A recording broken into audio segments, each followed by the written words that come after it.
My name is Jennifer Baldwin, and I'm a theologian and therapist specializing in trauma resolution.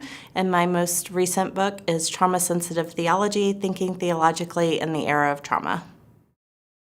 So, Trauma Sensitive Theology started as a 15-year intellectual quest to figure out how to help people in the church stop saying things that re-traumatize survivors. It started as a dissertation project. It moved through my initial training and work as a police crisis worker, and then in group practice and private practice as a mental health clinician while I was writing my dissertation. And over the past 15 or 20 years, I've noticed that, one, well-meaning members of the church and in church leadership, often in an effort to offer care, end up saying things that are really unhelpful for trauma survivors. And largely that comes out of simply a lack of training and awareness about the real features of trauma, the real dynamics of trauma processing, and a lack of education, through no fault of their own, of what fosters resiliency and what is really helpful. And so as I was going through my doctoral work, I had a chalkboard in the back of my apartment that was always trying to track and figure out what it was that pastors and clergy would say that then people would show up on support boards that I was helping moderating in absolute crisis because on top of their initial trauma, they felt re-injured by people who were intending to offer care.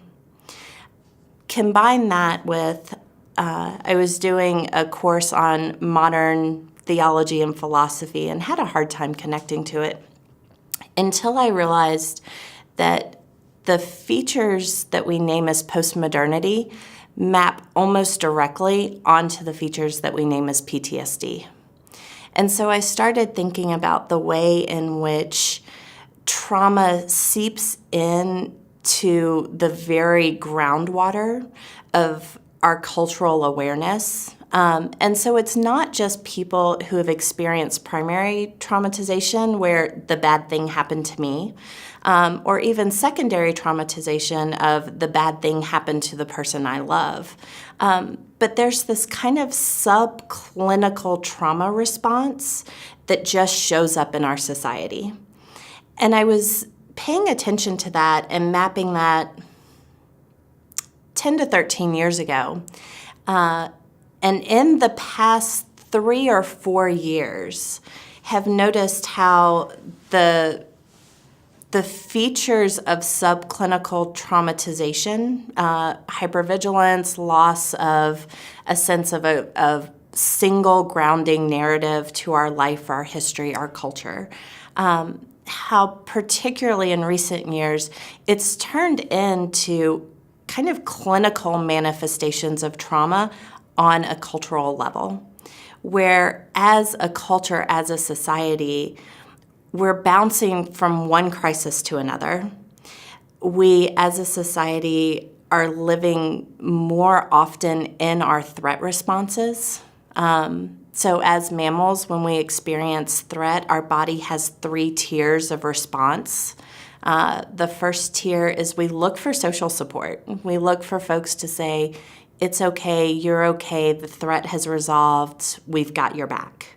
When that doesn't happen, we move into the second tier, which is a sympathetic nervous system response of fight or flight, where we're always on high alert. We're always looking for the thing that is unfamiliar and threatening to us that then we either have to fight or we have to run away from, which leads to things like increases in xenophobia, and a lot of our cultural and social practices that then create additional levels of violence in society. If I'm afraid of somebody, I am more justified to enact violence.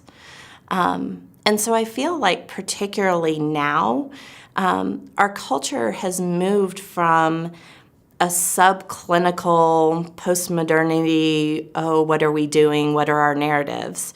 Into the second tier of threat response, where as a people, we're living in a kind of sympathetic nervous system response that's always trying to get a handle on the last crisis, but before we can do that, the new crisis hits, which makes this book incredibly relevant for right now.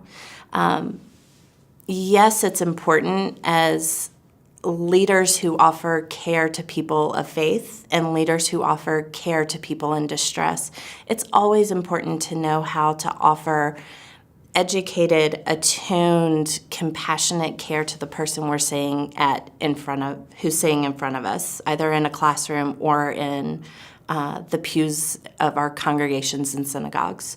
But at this point, because our culture is living in this kind of perpetual crisis response, we also have to have ways to offer social support and draw on practices of resiliency, because there aren't enough hours in a day for a pastor to have pastoral care sessions with every member of their 100+ member congregation church. And so the intention of this book is, one, to help leaders begin to see trauma at a lot of different levels: primary trauma, secondary trauma, intergenerational trauma, societal trauma, and then cultural trauma, which is when societal trauma seeps into our cultural productions and it just gets kind of in the bedrock of who we are as a people. So to be able to see that, to be able to name that, then to be able to understand what happens to us biologically, somatically, psychologically, relationally, spiritually, when we encounter things that really overwhelm our capacity to be resilient human beings, either as individuals, communities, or as a society.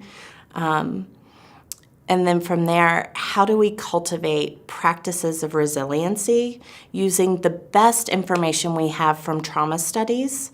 How do we then take some of those insights and with small tweaks allow our corporate gatherings to be resiliency building, slightly trauma processing kind of encounters? And the brilliance is our spiritual traditions have been doing this for millennia. Practices of incense, practices of corporate prayer, all of the rituals that we do together, the way we gather together and sing in unison, all of these things, when just attended to with small moves, begin to really map on to the best of what we know in trauma processing and resiliency from the leading experts in the field of trauma studies and trauma therapy. And now I'm not asking scholars or pastors to become trauma therapists. Like, that's not what you're called to do. But the way in which professors in the classroom, the way in which our religious leaders, when attuned to some of these processes and some of these resources of resiliency, we can foster communities that support health. We can foster communities of consent. And we can utilize our depth and wealth of resources in how we craft ritual and how we be together as a people to do a kind of resiliency building and trauma support that frankly can't happen one-on-one in a therapist's office. So there is, particularly at this time in which so many of our populations are living in chronic threat. Too many of us on either side of the political aisle are living in fear. We're living in hopelessness. We're living in reactivity because we feel an onslaught of perpetual threats on both sides of the political aisle. And so we have to do something about that.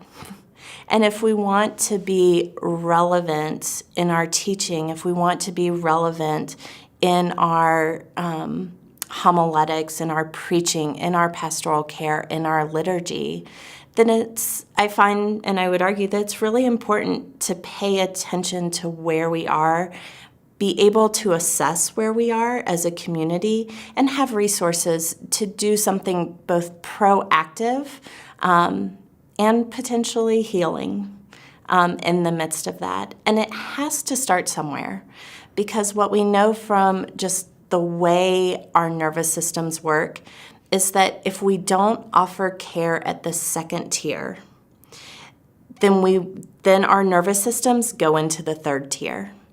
For those of us who are super nerdy with biology stuff, that gets into the dorsal vagal complex of our nervous system, of the vagus nerve, which is the largest cranial nerve. And there are two branches. One attaches into above our diaphragm, kind of into our heart space. The other one the dorsal branch goes straight into our gut.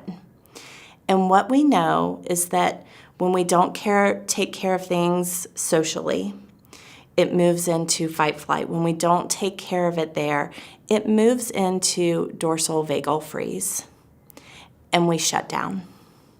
And when we shut down, that gets really dangerous for sustaining life and vitality and the ability to respond to what's going on in our world. We're at kind of an orange level. And we need our faith, we need all of our communities to be supportive in getting us back into that first tier of social engagement. Because if we don't, it gets more rigid, it gets more extreme, it gets worse, we get more shut down, it doesn't go in a good place. So this book and the training that is available through the Center for Trauma Sensitive Faith Leadership, this book is intended as a starting point to give people resources to begin to foster communities of health and resiliency. And then the training gets more into nuts and bolts, practical, how do I actually do this? But until we see we need to do something, we don't do it. We can only attend to what we're aware of. And so Trauma Sensitive Theology is really written to help people begin to be aware of the way in which trauma responses are prevalent, and they impact us not just as the vet who came back from war or the survivor of abuse or assault. That at this point, trauma response is a part of our daily society. It's part of how we live. It's part of what happens when we pick up our cell phone any given morning and see news of another natural disaster, another school shooting, another act of mass violence in some way. These things are in our lives as a daily matter. And so what are we going to do about it? And that's the space that I hope trauma-sensitive theology will start to say, okay, here are some first conversations of what we're going to do. And then if you want to know more, there are opportunities to learn more.